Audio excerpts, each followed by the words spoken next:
Escute, expresse e fale. Domine a comunicação e seja um líder poderoso. Uma das autoras é a doutora Leni Quirilos. É autora, professora, uma das maiores fonoaudiólogas desse país. Ela é doutora na área dela e é uma das 4 autoras desse livro. Doutora Leni Quirilos, que prazer recebê-la. Muito obrigada por ter aceitado o nosso convite. Bom dia, Márcia. Bom dia para todos. É um prazer, uma alegria estar aqui com você. Muito obrigada. Eu que agradeço poder antecipar o que o público vai conhecer a partir da próxima quinta, porque o lançamento é dia 9 aí em São Paulo, né? Isso, o lançamento vai ser dia 9 de fevereiro, quinta-feira, às 19 horas, na Livraria da Travessa, no Shopping Iguatemi, aqui em São Paulo. E o bacana é que vocês reuniram aqui 4 comunicadores que adoram conversar. Então, para começar essa conversa, fala um pouquinho desse encontro de vocês, que foi bem bacana também, né? Sim, pois é, e eu fiquei muito feliz, muito orgulhosa de ter dado o pontapé inicial aí para essa ideia.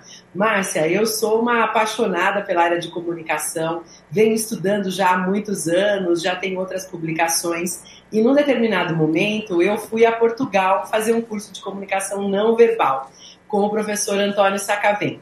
Fiquei encantada com os ensinamentos dele, com a seriedade com que ele conduz os seus estudos, e aquilo ficou lá na minha cabeça. A gente, inclusive, começou uma parceria, eu dando aula nos cursos dele lá em Lisboa.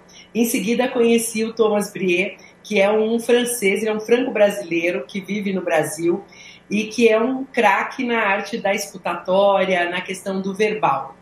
Olhei para aqueles dois e pensei, puxa, a gente poderia fazer um trio e falarmos a respeito dessa competência tão impactante que é a comunicação. E aí convidei meu colega, o Milton Jung, que é jornalista, autor de outro livro já comigo, para olhar para o nosso material, para olhar para os nossos estudos e fazer o arremate dele aí de mestre na publicação. A gente está falando sobre comunicação, uma competência que eu considero, Márcia, que assim, é mágica, porque abre portas, cria oportunidades, gera respostas colaborativas nas pessoas. E eu achei bacana, porque vocês falam o tempo todo dos 3 recursos da comunicação. O vocal, o verbal e o não verbal. Porque o tempo todo a gente está comunicando, mesmo quando a gente acha que não está, né? Mesmo quando estamos quietinhas, Márcia, é verdade.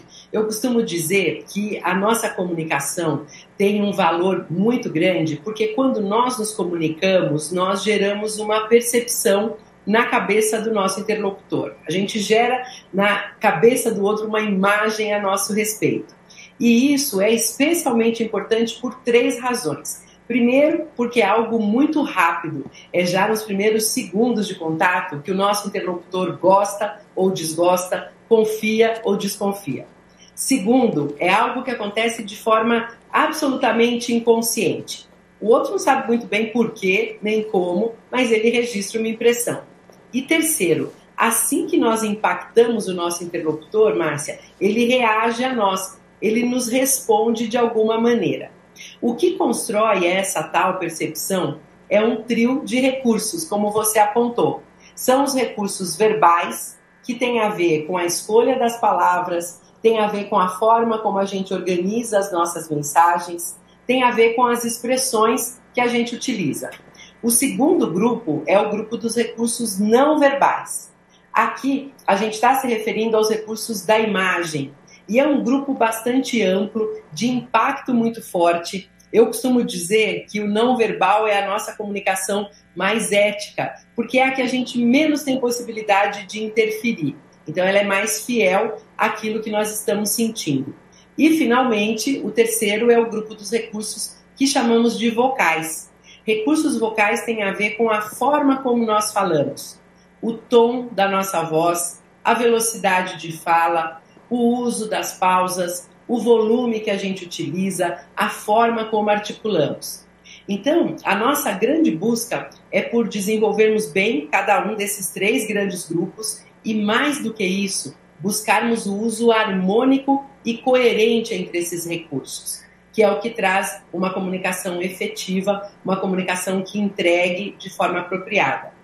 Doutora Leni, não é livro para ler uma vez só, não, gente. Estou com a minha edição aqui, a minha edição física, estou com ela aqui na mão, já recebi a edição virtual, já tenho ela comigo desde ontem, já comecei a ler e vai ser um livro que com certeza vai ficar na minha de cabeceira, porque tem muitas dicas e a gente tem que rever de vez em quando. Tem a questão das dicas, 7 dicas para encontros virtuais, porque o encontro virtual, que aliás agora está muito em voga, estamos aqui num encontro virtual, veio para ficar, né? Mas ele tem um formato diferente, óbvio. Márcia, o encontro virtual veio realmente para ficar. Nós acabamos, na verdade, acelerando esse processo dessa utilização por conta da pandemia. Tivemos que aprender na marra, descobrimos que funciona e mesmo hoje, com a possibilidade aí, né, ainda bem, dos encontros presenciais, a gente sabe que essa é uma ferramenta muito impactante, muito importante. Então é muito bom que a gente utilize as vantagens. Claro que, como tudo na vida, a gente tem que ter alguns cuidados para que a gente possa fazer uma entrega boa, uma entrega melhor. O importante é que, apesar da distância, a gente consiga se mostrar presentes e abertas para o contato com o outro. Isso tem relação, especialmente com a questão visual, com a utilização de um ambiente que tenha uma boa luz, que permita que as pessoas nos percebam de forma clara. Tem a ver também com uma postura corporal de abertura. Aqui a gente tem que tomar muito cuidado com o risco, por exemplo, de falarmos com posturas mais fechadas ou com uma movimentação que pode incomodar quem está assistindo. Então, a busca por esses cuidados não verbais também é muito relevante. E aqui, um grande desafio que eu acredito e noto que as pessoas têm de uma forma geral é em mantermos o olhar direcionado para a câmera. Eu tenho que falar no virtual, olhando para a câmerazinha lá do meu laptop ou do meu celular, para que pareça que eu esteja olhando para vocês nesse momento. Às vezes a pessoa está falando aqui e ela começa a olhar para a imagenzinha dela aqui embaixo, às vezes vai olhar para outro tipo de posição, e aí pode parecer que ela está lá com o olhar perdido, talvez sendo percebida como insegura, por exemplo. Esse cuidado é importante. A fala tem um papel ainda mais primordial nesse tipo de comunicação, porque eu tenho que atingir o outro mais facilmente. Então, o cuidado com um volume um pouquinho acima do meu volume habitual, o cuidado em fazer movimentos articulatórios mais amplos, mais precisos, é essencial. E uma boa escolha de palavras também, para que eu consiga ser clara de uma maneira simples, direta e objetiva, como diz aí meu parceiro Milton Jung.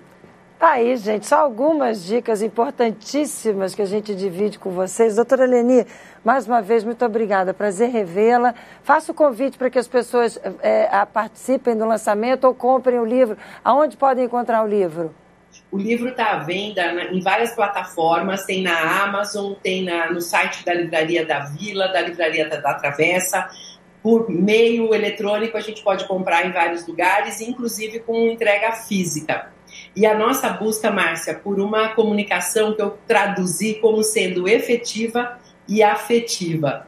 Ela é efetiva na medida em que a gente entrega as mensagens de forma clara e ela é afetiva na medida em que a gente consegue gerar aproximação, encurtar distâncias, gerar entendimento no nosso processo de comunicação.